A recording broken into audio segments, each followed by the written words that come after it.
speakers before was very enriching, but it's complicating my task because I feel, you know, somewhat distracted from what I wanted to say because I'm so much eager to answer a lot of things, a lot of points that you all raised, but like I will try to control that urge in me and leave it for the debate afterwards. I was asked to speak about criticism, the legitimacy, or let's say the range of criticism to Israel. Of course, I would start from my own experience. I don't know if I'm critical to Israel. I think in that sense, I'm much more than that. I think I'm beyond criticism. I'm a bit, you have minimalists and maximalists in that Israel critique. If we stick to the etymology that was given to me, I'm a maximalist. I do not believe Israel has the right to exist. So I'm an anti-Zionist, like Chaim is an anti-Zionist. I don't believe Israel has any legitimacy as a state.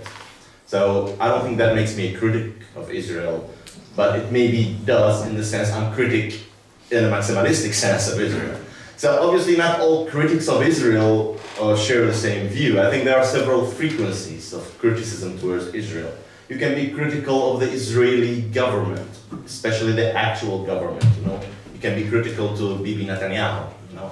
And I think many war criminals are even critical to Bibi Netanyahu. So honestly, if you're critical to Israel in that sense, I'm not really impressed, you know. But okay, that can be considered. A lot of people talk, are we critical for Israel because we do not like Netanyahu? In the discussion about Nick Cave and probably Radiohead, I think, I don't know which one of the two referred to that they do not endorse the Israeli regime, as if Netanyahu represents no one there, right? You know, while actually we should give the man what is due to him. He does represent the mainstream in that place of the world. So, but let's move from these critics. Of course, I do salute them. Let me be clear by saying I'm happy when people are critical even to Netanyahu only. It's better than people who support Netanyahu, right? I'm pragmatic enough not to totally, you know, attack these people. You know, I just leave them for what they believe in. I don't always enter a debate with them because I think maybe that I'll provoke them in such a sense that we'll stop being critical to Netanyahu, you know, and start believing Netanyahu maybe. So, okay, it's cool, but I think when we're talking within the movement, within the pro-Palestinian movement, I think we should be very skeptical, to say the least, to people who are just critical to the government of Israel.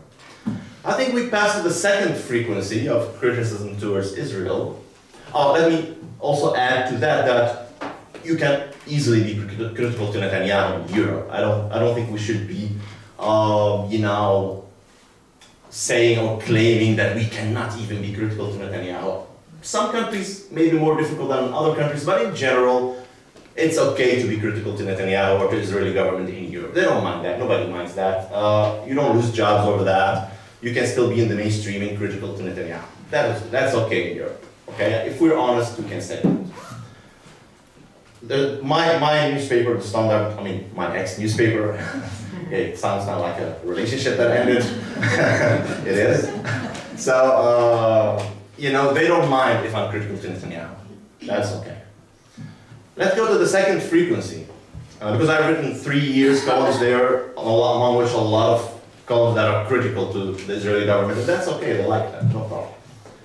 If we move to the second level, which is being critical to the policy of occupation and apartheid in Israel. That's the second frequency of criticism, which is already considered radical. If you characterize, let's start by, we should separate this second frequency in two sub-frequencies. The first frequency is to say I do not agree with the policy of the occupation. That is kind of a pro-Palestinian position, right? It is, to use some far-right terminology, woke. To say, okay, some people think it's also left terminology. But it's being aware to say I'm against Israeli occupation, which is the case too. If we look at the broad European spectrum of opinions, I think the amount of people who can call themselves against the Israeli occupation is quite more than it was in the 70s or I'd say in the 80s, but it's still far from being the mainstream. It is not the mainstream. So that's already an advanced position. I think many of you maybe here in the room do belong to that group of people. Okay, that is a position that you can also more or less defend in Europe without fearing massive repercussions. Because it is, and in its essence, a moralistic position. It does not imply a confrontation with a certain structure or a certain, it's taking a position morally within the line of European history and within the line of international law that are not really much debated. If you're against the occupation, it's interpreted as you're being against the occupation of the West Bank and Gaza to start with. East Jerusalem is even forgotten as an occupied territory most of the time. You have to remind people that East Jerusalem, which is Jerusalem, that it is occupied, you know, which then sounds controversial. I've been on national television here in the Netherlands with Jeroen Pauw, the Dutch among you know the guy, and I said, oh, you know, these territory in Palestine are occupied by Israel. He said, no, that is contested. I said, no, sir, it is not contested. These territories are recognized as occupied territories by the United Nations. And we were live on national television, and this guy is the main, or one of the main TV houses of the country. And he does not know, obviously. Luckily there was a lawyer, because he wouldn't take it from me, you know, an Arab sitting there saying something about Israel.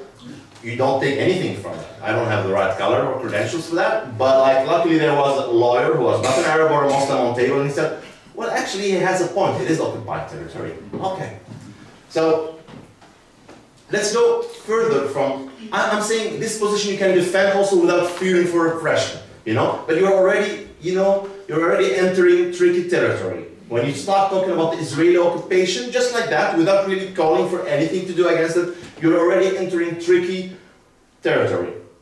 If we move within the same frequency to the other sub-frequency, which is talking about an Israeli apartheid, which usually involves, if you characterize what's going on in Palestine as apartheid, and then automatically when you are on that level, you're already talking about what to do against it. You're already talking about doing something about it, not just characterizing it, but mainly advising governments or mobilizing citizens or artists or whoever to do something about it. Then you are entering the territory of, let's say, you are in the red already. You are playing with your livelihood, playing with your career, you are playing with sometimes your social life. It varies from country to country. It varies from country to country. It also varies from ethnic group to ethnic group. In good and in bad terms. For example, I'll illustrate that. I think in Belgium and Flanders, you can say that without being fired. I have written columns about apartheid in Palestine, and the Standard does not mind that. I think Belgium has much wider, a broader space for being critical and for being even radically critical to Zionism in Palestine than the Netherlands. I don't think you can easily say that in the Netherlands. The Netherlands has historically a very dedicated pro-Israel position, and it is very present on all levels. If you say these positions in the Netherlands, you are taking a lot of risk. I don't think you can always uphold a column in newspapers. It depends, of course, you know. You can say a lot about the Netherlands, but the Netherlands is a funny place for us Belgians. When we look at the Netherlands, on one hand, you know, you have a mainstream, but it has more fractions in that mainstream. So it's also, in that sense, maybe different than France, which is also very pro-Israel, right? So, but the Netherlands, you have like the bulk of the Dutch mainstream, which is very pro-Israel, very Puritanian, a lot of things, but there are some voices always in the mainstream that are subversive to the mainstream, and they are still in the mainstream. So, for example, you know, I don't know what's his first name, but that artist called Pfeiffer, who writes columns, Ilya Pfeiffer? I mean, the guy writes themes in his columns. It's great. I mean, I would be lynched if I write that, even in Belgium. You know, he writes things, you know, amazing on Palestine. He defended you too. Yeah, he defended me. He defended me. He said things that I would say, like, isn't that anti-Semitic? That? You know? So anyway, but like, that's also the Netherlands, you know, but we're not here to analyze the Netherlands, you know, but let's say if you're already discussing apartheid, if you're already considering it for a fact, you're already playing with your livelihood. Not in Belgium, in the Netherlands, in France, I think in the UK too. I'm not sure about it, you know. But then we come to the third level, and this is where I am. This is my level, you know. If you are anti-Zionist, if your struggle is not defined as a struggle between two people who actually eventually should get along, if you define the struggle as it is, a colonial endeavor of settlers coming from Europe mostly, some of them from Arab countries too, but settlers who took a country like happened in other colonial endeavors, like the things that happened in South Africa and so on. The kind of same history. Took a country, of course there's a narrative around it and all that, you know. There are historical contexts, but at the end of the day, this is the essence of the story. A colonial story, ethnically cleansed the country and created a colonial state. And to guarantee the identity of that state, put in place a series of laws and structures within the boundaries of the recognized state of Israel, which is the 48 Palestine. You spoke about the 60 laws that discriminate against Palestinians who have Israeli nationality. And beyond that, on the territory of historical Palestine, they are applying a harsher version of apartheid than was applied in South Africa. Because that apartheid is being executed in Palestine as well. So, if you approach the conflict from that perspective, you get criticized and vilified often. Not just by the mainstream, not just by the pro-Israeli group, but by a lot of so-called pro-Palestinian groups who believe that you're being dumb because you're being counterproductive for the case, because we should not talk about that, because that's sensitive, you know? We should hide that. Even if we agree with you, we shouldn't talk about it, you know? Well, I say, look, I don't say, you know, and I had that debate a lot with people in Belgium and in the Netherlands. Even though the people of DocP here, I never had that debate with them, luckily, they keep inviting me. But like, many groups in Belgium who are pro-Palestinian, they are uneased with having this anti-Zionist position, you know? Well, the reaction on the other hand, because this implicates also a sidetrack which refuses to condemn the Palestinian resistance and refuses to dictate the means of that resistance, you know? Which is not making a call to the Palestinians to arms. This is not what I ever done. But I refused to consider some attacks of the Palestinian resistance, of the Palestinian armed resistance or violent resistance, as terrorism. This is the only thing I've done. And my answer was, it's up to the Palestinians to determine how to fight their war. It's my duty to be in solidarity with them. So I do not dismiss armed struggle as a tool that can be instrumentalized or can be utilized within that struggle. Just like people never dismissed that in Europe during the occupation of Europe by the Nazis, let's say. People never dismissed that in any context, just like the international law does not really dismiss that. You know, there's a debate, obviously, and so on. So when I expressed that position in Belgium, there was the crossing the line. So you see, Belgium is very good, and even my ex-newspaper is very good. You can talk about the apartheid, you can talk against the occupation, you can really, even I contested the right of Israel to exist in columns in that newspaper, and the Dutch people here probably know that the newspaper is the mainstream newspaper in Belgium. It's not even the left, it's even considered on the right. So that was good. That was a broad range of, I think, acquired freedom of speech according to Palestine. So I'm not going to tell you a very pessimistic story. There have been struggles accumulating in many places in Europe, including in Belgium. And my experience is that we are stretching, I mean, I know people experience it differently. I hear also, you know, that space is getting closer, but it's getting broader at the same time. So, you know, it's not really, it's a fractal reality. It's a bit chaotic. It's not really a linear reality when we can measure the advancement of our movement in a straight line. This is not happening like that. It's a fractal reality. So on one hand, you could say governments are getting too tight on pro-Israel, anti-BDS, and so on. You can feel that among politicians in power, whether it's Trudeau or whether it's in UK or whether it's in any place, you have a stronger pro-Israel line. developing. On the other hand, if you look to another reality, to the public opinion, you could see that the opposite is going on. That within the broad sense of grassroots mobilizations, there's more awareness on the Palestinian question, and there's more solidarity developing. You refer to Black Lives Matter, and there's a lot of things happening on the grassroots. So I'm not that pessimistic. I don't think that we are losing this fight. I think the fight is heavy. I think, it can go either way, but we're still in the thick of it, to win this. So, but let me come back, and I will not take more than that. I'll just finish maybe with some short personal notes on that. In my experience, I could not be silent when I am a public figure in a country and I'm writing in the biggest newspaper in that country, and I see in the papers or on the pages of my newspaper articles written about what's happening in Palestine, or about the resistance in Palestine, comparing it with ISIS, which is the line of the Israeli propaganda, which is the line of what Netanyahu is trying to sell. And I'll see that line endorsed by opinion makers who write for the same newspaper in their columns.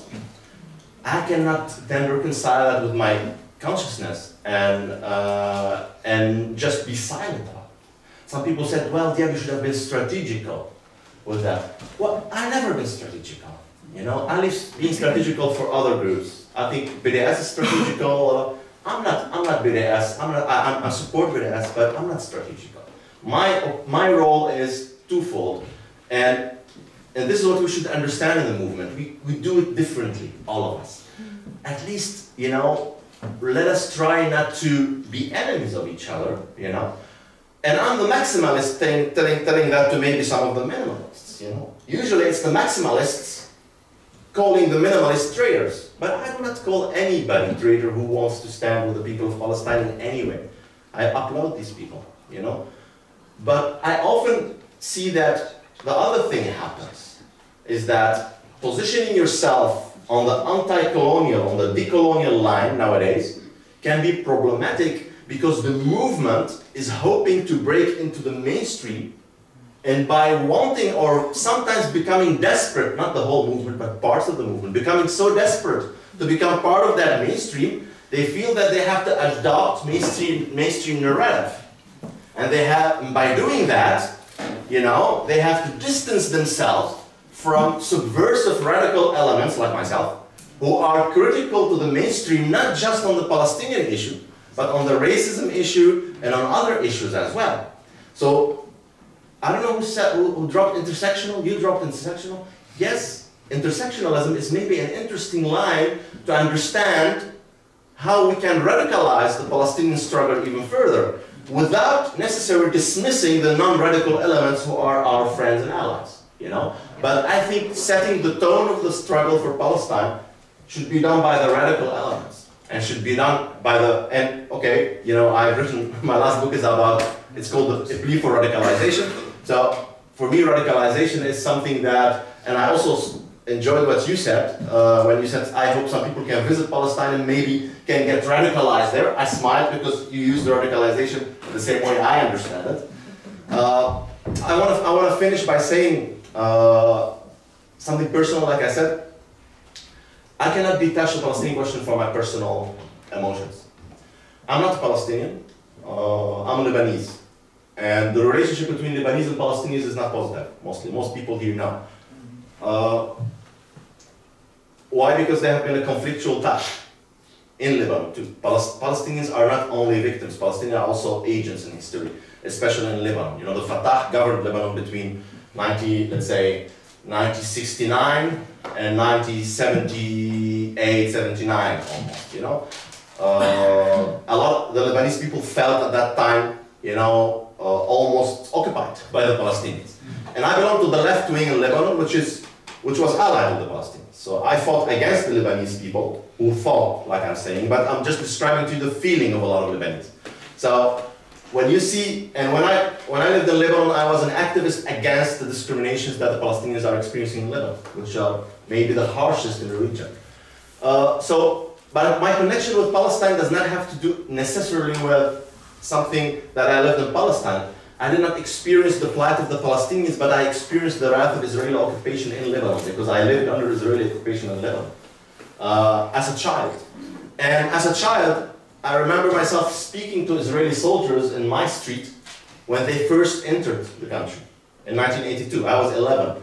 And, you know, we were confused because they were nice, you know. Well, they came in and they were sleeping. They thought they were liberating us. That's what they were told. The story that they were hearing from their officers, we're liberating the Lebanese from the Palestinians. And many Lebanese thought that way as well. Let's not be, you know, hypocritical about it. Many Lebanese thought, yeah, okay, now we get rid of the Palestinian government or control.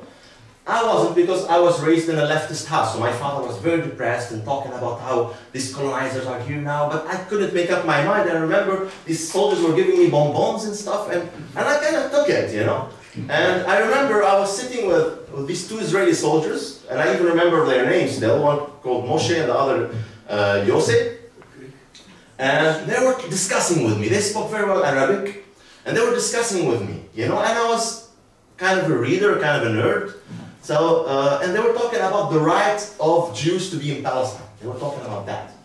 And they were referring to the Quran. They were saying, even in your book you can find it, that we have right. And I said, look, sir, I'm not a believer, okay? So my father does not believe, and he told me that it's not true. So I don't care what's in that book, you know? So you have to come with something else. But I kind of thought they were nice. Till one day, I saw these two guys arresting one of our neighbors in Lebanon.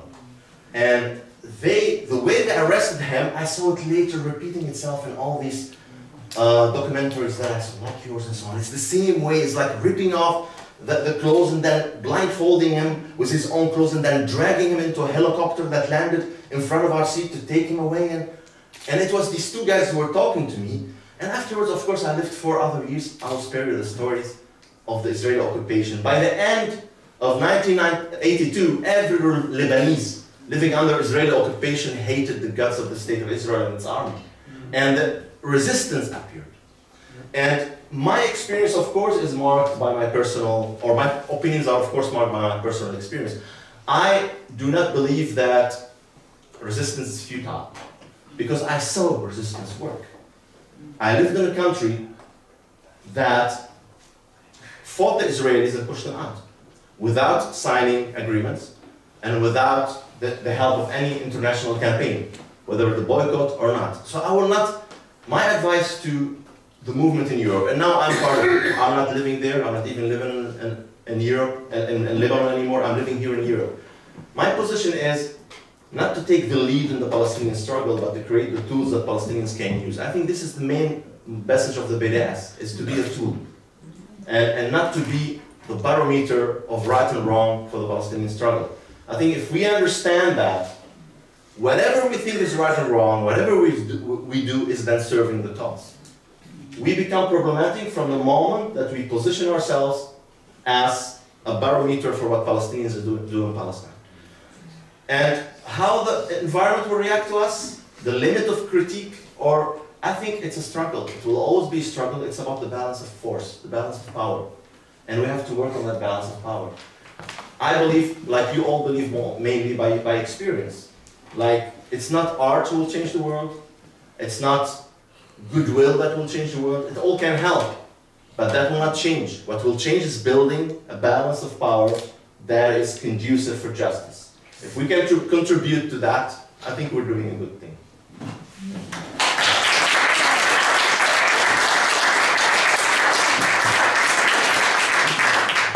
Thank you, Dyab. Short time for 1 or 2 responses to a very powerful intervention. Naomi. Yeah, I thought that was great. I really did. Thank you so much. In England, we're really familiar with these red lines. I just wanted to get your reaction to this. This was published in a leading newspaper. It came from 3 leading Jewish intellectuals.